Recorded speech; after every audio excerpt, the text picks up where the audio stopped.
안녕하십니까? 종과 증인 TV 아브라함 킴입니다. 저는 지금 예수 그리스도의 증인으로 살려고 노력을 하고 있습니다. 제가 오랜 망설임 끝에 간증의 글을 올리게 된 것은 제게 찾아오셔서 제 삶을 하룻밤 사이에 바꾸어 놓으신 예수님의 그 크신 은혜를 저 혼자 간직하는 것이 예수님께 너무 죄송하기 때문이며, 저의 간증을 통해 저와 비슷한 경험을 하셨거나 그러한 상황 가운데 계신 분들도 예수님을 구원자로 영접하시길 바라는 소망 때문입니다. 혹시 개인적으로 궁금한 것이 있으신 분들은 댓글을 통해 연락 주시면 언제든지 환영하며 도움을 드리도록 하겠습니다. 저는 대전에서 태어난 대전 토박이로 대학교와 직장 때 잠시 서울과 수원에도 있었지만 대부분 대전에서 살아왔고 지금은 세종시에서 살고 있습니다. 저는 젊어서부터 술을 거의 매일 마시며 살았는데 직장에서 어느 날 심장에 큰 이상을 느껴 병원에 가보니 부정맥 진단을 받았습니다. 처음 발병 시에는 심장 발작이 하루에도 수없이 일어나서 곧 죽을 것으로 생각되어 죽음의 두려움에 지내며 살았습니다. 병원도 여러 곳 가보았지만 그저 버텨보라는 말뿐이었습니다. 한 달 새에 몸무게는 10kg 빠졌고 삶에 그 어떤 기쁨도 없었습니다. 하필 그때 첫 아들이 태어났는데 기쁨도 전혀 없었습니다. 오직 내가 죽으면 아이와 아내는 어떻게 하는가 하는 절망만이 제 안에 가득 찼습니다. 그러다 어느 날 주변 지인의 소개로 사이비 교주를 만나게 되었습니다. 우리나라의 토착 종교들과 약간은 맥을 같이 한 집단이었는데 자신이 하나님이라서 그곳에 오는 그 누구도 죽지 않는다고 하였습니다. 저는 이보다 더 간절하고 감사한 말은 들은 적이 없었습니다. 그때부터 저는 그 교주에게 충성을 다하였고 아내 몰래 11조를 바치느라 직장에서 점심을 굶고 라면으로 끼니를 때운 적이 많았습니다. 그러다 보니 위장 장애도 생겨 고생을 많이 하였습니다. 그곳에서는 교주를 배신하거나 떠나면 생지옥을 간다고 수도 없이 들어서 완전히 세뇌되어 그 교주를 떠난다는 것은 상상도 할 수 없었습니다. 그곳은 천국으로 생각되었지만 세상과 심지어 가족까지도 마귀로 보게 되었습니다. 그곳은 하루도 빠짐없이 매일 참석을 해야만 했습니다. 그렇지만 그곳을 떠나면 저는 부정맥이 악화되고 곧 죽을 것만 같아서 충성스런 일꾼이 되고자 했습니다. 그러다가 어언 10년이 되었습니다. 그 당시 제 아내가 어느 권사님의 전도를 받고 교회에 다니기 시작했는데 저는 까마득히 모르고 있었습니다. 아내는 2년 동안 매일 새벽 예배를 나가며 오로지 저의 구원을 위해 기도하였다고 합니다. 어느 날 아내가 눈물을 흘리며 제게 사정을 했습니다. 교회에 형식적이라도 좋으니 함께 출석을 하자고요. 그 눈물에 결국 그때부터 교회에 몸만 출석을 하기 시작했습니다.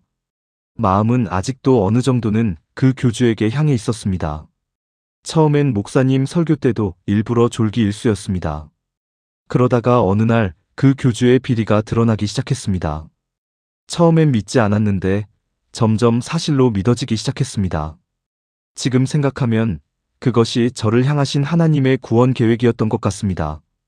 1990년 교주를 만났다가 1999년 12월 31일 그곳을 완전히 떠나 2000년 1월 1일부터는 마음을 다잡고 교회에 출석을 하기 시작했습니다. 4월에 세례받는 광고가 있었는데 세례를 받고 싶은 마음이 생겨 세례를 받았습니다. 무언가 울컥하는 마음이 들었었습니다. 그 후 박사후 연수를 위해 2000년 7월에 가족과 함께 미국으로 떠났습니다. 미국에서는 게티스버그에 있는 초대형 초교 파주의 한인교회를 다녔습니다. 그 교회에서는 찬양을 약 4050분 정도를 하는데 남녀노소 모두 일어서서 두 손 들고 찬양을 하였습니다. 그 모습에 저는 경악을 하였습니다. 한국에서 미친 집단을 가까스로 벗어났는데 이곳 미국에서 또다시 미치광이 광신도 집단을 만난 것 같았습니다. 제 아내의 감격에 눈물을 흘리며 찬양하는 모습은 저를 더욱 화가 나게 만들었습니다. 그때부터 매주 토요일만 되면 이상하게도 아내와 싸움이 시작되었고 급기야 주일에 가족만 교회에 내려주고 저는 미국 직장에 일하러 갔다가 예배 시간 끝날 때 맞추어 다시 교회에 가서 가족을 태우고 집으로 돌아갔습니다. 직장에 나가면 사람들에게 교회 목사님과 교회에 대해 가진 욕설과 악평을 쏟아냈습니다. 그러던 중 아내는 제게 제안을 했습니다. 교회 주차장에 있다가 찬양 끝날 시간에 맞추어 들어오라고요. 그래서 그렇게 했습니다. 그러다가 어느 날 예배당에 들어갔는데도 찬양이 아직 끝나지 않았습니다. 하는 수 없이 자리에 앉아 있었는데 저만 빼고 모든 사람들이 서서 뜨겁게 찬양을 하고 있었습니다. 저는 더욱 화가 치밀어서 5만 가지 인상을 쓰며 계속 앉아 있었습니다. 그 모습에 제 아내는 어떤 심정이었을지 지금 생각하면 미안하기 그지없습니다. 그런데 찬양이 끝나면서 목사님이 설교를 위해 나오시는데 제 속에서 눈물이 터져 나오기 시작했습니다. 그렇게 비난하던 담임 목사님이 무언가 말로 표현할 수 없는 영적 아버지로 보이기 시작했습니다. 설교 전에 강단 의자에 잠시 앉아 계신 목사님을 뚫어지게 바라보며 목사님 저를 좀 바라봐 주세요 하고 속으로 계속 외쳐댔습니다. 통곡하며 울고 싶은 심정이었지만 갑자기 이상하게 된 모습을 옆자리의 아내에게 보여주고 싶지 않아 반대쪽으로 얼굴을 돌리고 눈물을 쏟아냈습니다. 주체할 수가 없었습니다. 목사님 설교 시간 내내 울음이 그치질 않았습니다. 다음 날 직장에 출근하고서는 제 입술로 목사님 자랑을 시작했습니다. 우리 목사님 최고! 우리 교회로 오세요! 라고 사람들에게 이야기하기 시작했습니다. 그날부터는 집에서 밤마다 기타를 치며 찬양을 하게 되었습니다. 밤 12시가 넘어도 그렇게 하니 아이들이 시끄럽다고 불평을 합니다. 그러면 기타를 소리 안 나게 치며 속으로 찬양을 하였습니다. 매일 새벽 2시경까지도 성경을 읽었습니다. 그러나 미국에 와서도 계속 교주가 했던 말이 저를 괴롭게 했습니다. 교주를 떠나면 생지옥에 간다는 그 말이 계속 제 생각을 사로잡았습니다. 낮에나 밤에나 성경을 읽고 찬양을 하면 그 생각을 이길 수 있었으나 밤에 잘 때 꿈에는 자주 그 사이비 단체 사람들이 나타나 너무 괴로웠고 두려웠습니다. 혹시 그 교주가 진짜 하나님이면 어떻게 하지? 하는 두려움에 항상 휩싸여 있었습니다. 그런데 어느 날 밤, 그날도 12시가 넘었습니다. 성경을 읽던 중에 하나님의 아들이 나타나신 것은 마귀의 일을 멸하려 하심이라는 요한일서 3장 8절 말씀과 죽기를 무서워함으로 한평생 매여 종노릇하는 모든 자들을 놓아주려 하심이니라는 히브리서 10장 15절 말씀이 제 마음에 쑥 들어왔습니다.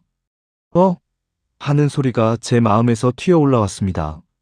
마귀에게 제가 속아왔다는 생각이 깨달음으로 다가왔습니다. 예수님께서 이미 마귀의 일을 멸하셨다면 모든 질병도 고치신 것인데 내가 마귀에게 속아서 죽음의 공포에 떨었구나 하는 믿음이 생겼습니다. 생겼다기보다는 믿음이 제 안에서 쑥 솟아오르는 느낌이었습니다. 그때부터 저는 알았습니다. 믿음은 내가 믿는다고 해서 생기는 게 아니라 하나님이 주시는 선물이구나 하는 것을요. 그동안 10kg 정도 몸무게가 빠지고 입맛이 전혀 없던 제가 갑자기 그날 밤부터 기쁨이 가득하였고 다음 날 아침부터 밥을 너무 맛있게 먹게 되었습니다. 직장에 출근하여 연구실 벤치에 앉아 실험을 하고 있는 중에도 내 구주 예수를 더욱 사랑 그 찬양이 계속해서 제 안에서 올라왔습니다. 제가 찬양을 한 것이 결코 아니었습니다. 제 속에서 끊임없이 찬양이 밀고 올라왔습니다. 그때마다 감사의 눈물이 하염없이 쏟아져 나왔고 옆자리의 동료가 볼까봐 눈물을 삭이며 옷깃으로 몰래 닦았습니다. 어느 구석진 자리나 어느 장소에서든지 실험 중간중간에도 시간만 나면 그때마다 제 두 손이 저절로 하늘 높이 올라가면서 내 구주 예수를 더욱 사랑을 찬양했습니다. 그렇다고 부정맥이 없어진 것도 아니었고 여전히 심장 발작은 계속되었습니다. 그 부정맥이 일어나면 눈도 붓고 정신도 약간 아득해지는 느낌입니다. 그래도 그 순간에도 제 마음과 입술은 계속 예수님을 찬양하고 있었습니다. 사망을 이기고 삼키리라는 고린도전서 15장 54절 말씀 그대로였습니다. 그러다가 어느 날 그렇게 큰 은혜를 경험한 교회를 떠나 버지니아에 있는 매우 작은 교회로 옮기게 되었습니다. 미국으로 갈 때부터 저희 집에 오셔서 미국 생활 정착을 도와주신 목사님 부부가 계셨는데 그 교회에는 목사님 가족 포함 저희까지 세 가족뿐이었습니다. 자녀들과 청소년들 몇 명 포함해도 총 인원이 10명 남짓했습니다. 예배실은 목사님 자택의 지하실에 있었는데 아마 10평도 안 되는 매우 좁은 공간이었을 겁니다. 그런데 주일 예배든 수요 예배든 찬양 시간만 되면 또다시 두 손 들고 눈물을 펑펑 흘리며 찬양을 하였습니다. 이렇게 교회와 직장, 어느 곳에서든지 수없이 많은 눈물의 찬양을 하던 것이 1년 정도 지속되었습니다. 돌이켜보면 이때가 예수님과의 첫사랑에 빠졌던 시기 아닌가 생각됩니다.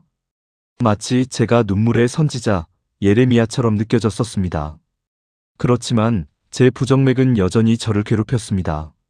어느 날 목사님께서 저를 위해 기도원에 가자고 하셔서 목사님 부부와 교회 집사님 부부, 그리고 저희 부부가 함께 기도원에 가서 3일 금식 기도를 하였습니다.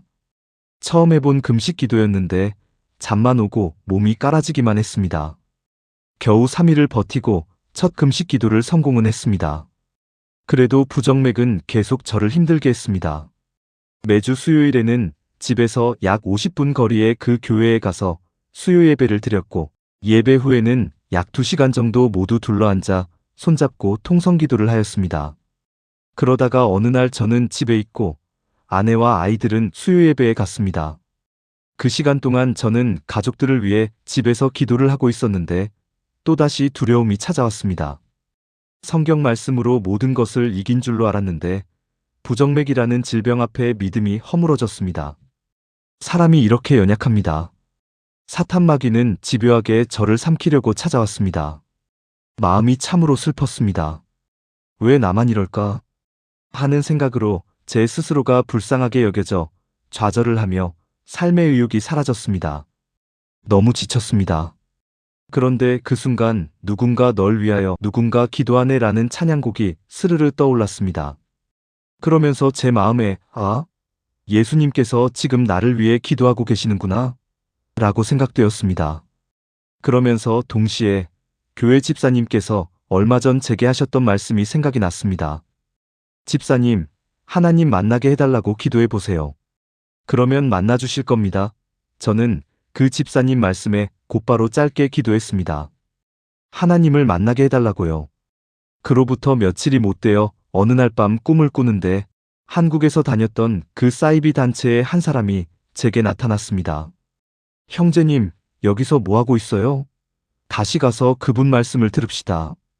그러면서 저를 끌고 어느 허름한 집에 들어가서 교주의 설교 테이프를 듣게 되었습니다. 조금 듣다가 이게 아니지 하면서 뛰쳐나왔습니다. 그 후 이런 일이 꿈에 2~3번 있은 후에 어느 날은 대전 지역에 소위 말하는 부교주가 나타났습니다. 형제님, 여기서 뭐 하고 있어요? 하고 여전히 저를 데리고 또다시 허름한 방으로 가서 그 교주의 설교 테이프를 들었습니다. 잠시 듣다가 또다시 도망쳐 나왔습니다. 꿈을 깨면 너무 기분이 불쾌했습니다. 그러다가 어느 날 꿈에는 그 교주가 나타났습니다. 항상 교주는 제게 존댓말을 하였었는데 그날은 반말로 아주 엄하게 말하였습니다. 너 잘 선택해. 나 택할래? 예수 택할래? 너 여기서 잘못 택하면 생지옥 가. 이렇게 큰 소리로 위협했습니다. 그러자나도 간혹 그 교주가 진짜 하나님일 수도 있다는 생각을 하였었는데 꿈에 교주가 직접 그런 말을 하니 너무 두려웠습니다. 교주가 제게 말을 마쳤을 때 벽을 보니 둥그런 시계가 있었습니다. 시계 바늘이 큰 거 하나밖에 없었는데 9시를 가리키고 있었습니다. 그런데 그날은 바로 예수 재림의 날이었습니다. 그 시계 바늘은 째깍째깍 소리를 내며 12시를 향하여 가고 있었습니다. 너무 두려웠습니다. 바늘이 12시에 도달하는 순간 세상이 끝나는 시간이었습니다. 드디어 시계 바늘이 12시 정각에 도달했습니다. 저는 그 순간 교주 옆에 서 있는 누군가를 붙잡으며 큰 소리로 예수님 하고 외쳤습니다. 그 형상은 보이질 않았습니다. 그러나 저는 알았습니다. 그분이 바로 예수님이시라는 것을요. 사람의 허리 잘록한 부분을 제 양손으로 붙잡고 있음을 생생히 느낄 수 있었습니다. 그 순간 제가 위를 올려다보게 되었습니다.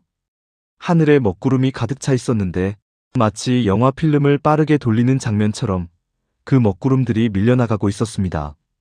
동시에 어디선가 음악 소리가 터져 나오는데 그 당시에는 꿈에서조차도 경황이 없어 정확히 어떤 소리였는지 기억은 안 나지만 베토벤의 합창 아니면 베르디의 개선행진곡 둘 중에 하나였습니다.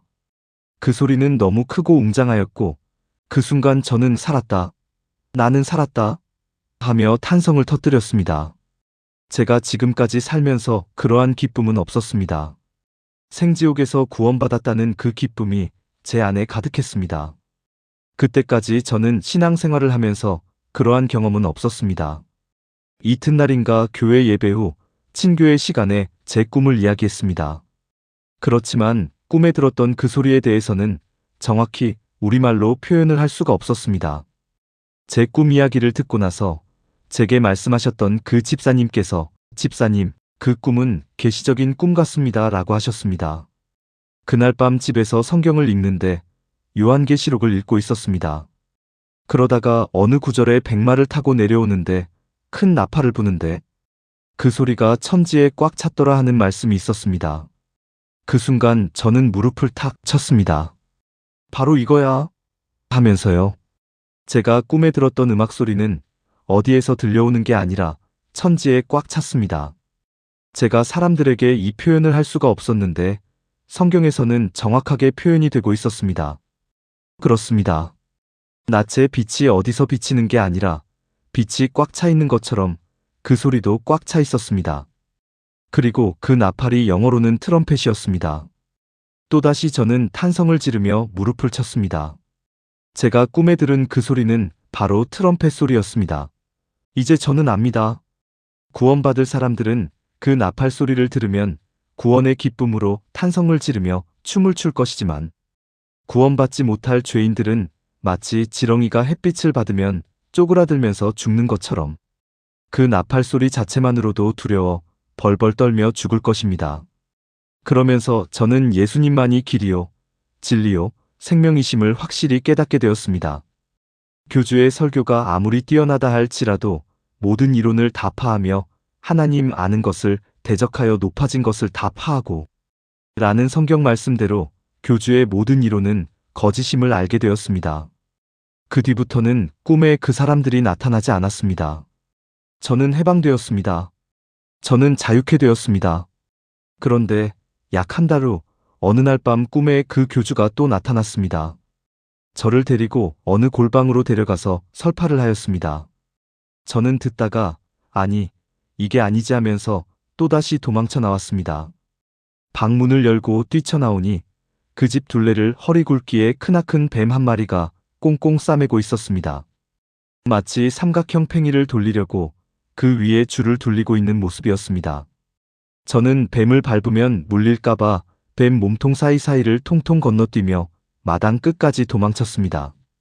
그런데 그 집 모습은 머털도사 만화에 나오는 집처럼 삼각형의 땅 위에 있었고 끝은 낭떠러지였습니다.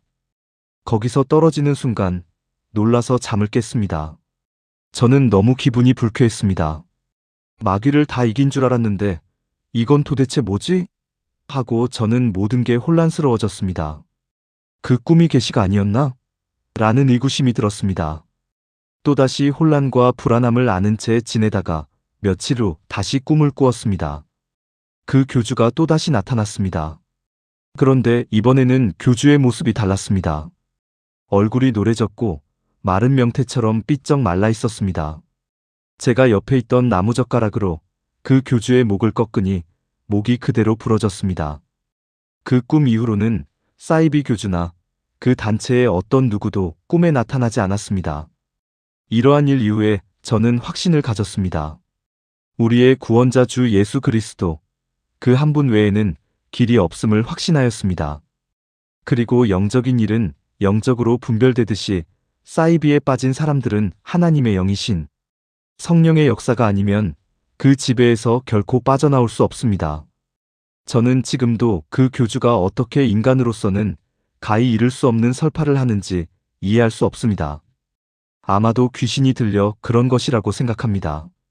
그렇지만 10년 동안 들었던 교주의 말이 예수님을 만나고 나서는 하룻밤 사이에 다 무너져 내렸습니다. 이제는 저의 생각을 다 사로잡아 오직 예수 그리스도께만 복종하며 살려고 노력할 뿐입니다. 제가 미국에서 예수님을 만나 온전한 구원을 받은 후 2003년 1월에 한국으로 다시 돌아올 때에는 하나님께서 제 인생에 펼쳐주실 일들이 매우 기대가 되었습니다. 나를 사이비 교주로부터 구원해 주신 하나님이시니 나를 위해 예비하신 계획들이 무척 궁금하고 기대가 컸습니다. 한국으로 돌아와서 역시 하나님은 저를 제가 생각지도 못한 길도 인도하셨습니다. 오늘도 그 은혜 가운데서 살고 있습니다. 비록 자녀들을 통하여 혹은 인생 채찍으로 저에게 연단을 주시지만 한 가지 확실한 것은 하나님께서 나를 태초부터 계획하시고 지으시고 천국으로 인도하신다는 것입니다. 제가 겪은 일들을 자세히 설명드리자면 너무 방대하여 간략히 말씀을 드렸습니다. 저는 사이비 교주를 따랐을 때에는 예수 믿는 자들을 유혹하기 위해 힘썼습니다. 그러한 죄인 중에 괴수와 같이 지냈습니다. 예수님을 대적했습니다. 그러나 나의 나된 것은 오직 예수님의 은혜입니다. 아직도 예수님을 모르고 믿지 않고 혹은 사이비와 이단에 속한 분들 모두 하나님의 은혜로 구원의 길로 들어가시길 간절히 바라오며 예수님 이름으로 기도합니다. 아멘. 지금까지 시청해주셔서 감사합니다. 은혜가 되셨다면 구독과 좋아요 부탁드립니다. 샬롬.